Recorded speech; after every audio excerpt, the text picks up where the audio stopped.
வணக்கம்.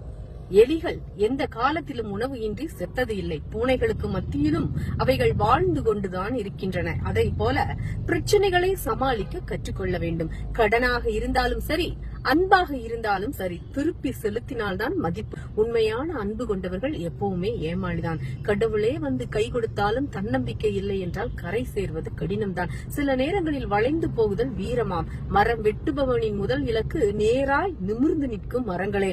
பலவீனம் தெரியும்படி எல்லோரிடமும் பேசாதீர். பலம் தெரிய வேண்டும் என்றால் யாரிடமும் அதிகம் பேசாதீர். இல்லாதவன் மட்டுமே நினைக்கிறான் இருந்தால் நல்லா இருக்கும் என்று இருப்பவன் இருப்பதை நினைத்து ஆனந்தப்பட்டதே இல்லை. உங்களை வேண்டாம் என்று தூக்கி எறிந்தவர்களிடம் எச்சரிக்கையாக இருங்கள். அவர்களுக்கு விளையாட ஏதேனும் தேவைப்படும் போது உங்கள் ஞாபகம் வரலாம். கஷ்டங்களும் அனுபவமும் நம்மை சூழும் போது தான் வாழ்க்கை நமக்கு நல்ல பாடத்தையும் பாதையும் தெளிவாக காட்டும். மகிழ்ச்சி என்பது நீங்கள் யாராக இருந்தாலும் அல்லது நீங்கள் என்ன வைத்து இருக்கிறீர்கள் என்பதை பொறுத்ததல்ல, அது நீங்கள் நினைப்பது பொறுத்து.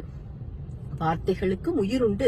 வாழ்வது உயிர்கள் மட்டுமல்ல, வார்த்தைகளும் தான். தன் வலிமை தெரியாமல் உயர பறக்க நினைக்கும் பறவைகள் எல்லாம் வானில் உயர பறந்து விடுவதில்லை. கழுகும் பறவைதான், குருவியும் பறவைதான். அதன் வலிமை, அதன் உயரம். தோல்வி என்பது இழிவு அல்ல. தோல்வி வந்துவிடும் என்று அஞ்சி பின்வாங்குவதுதான் இழிவு. தோல்வியை கண்டு அஞ்சாதீர்கள். அறிவு என்பது வெறும் விவர திரட்டு, வாசிப்பின் வரம் அல்லது கணிப்பொறியின் இரவல்.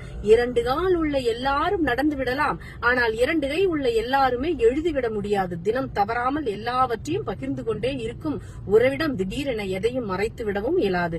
மறைக்க மனம் முன்வருவதும் கிடையாது. உங்களின் தோல்வி எங்கே ஒளிந்துள்ளது தெரியுமா? பிரச்சனைகள் வரும்போது அல்ல, பிரச்சனைகளை கண்டு நீங்கள் பயந்து விலகும் போது.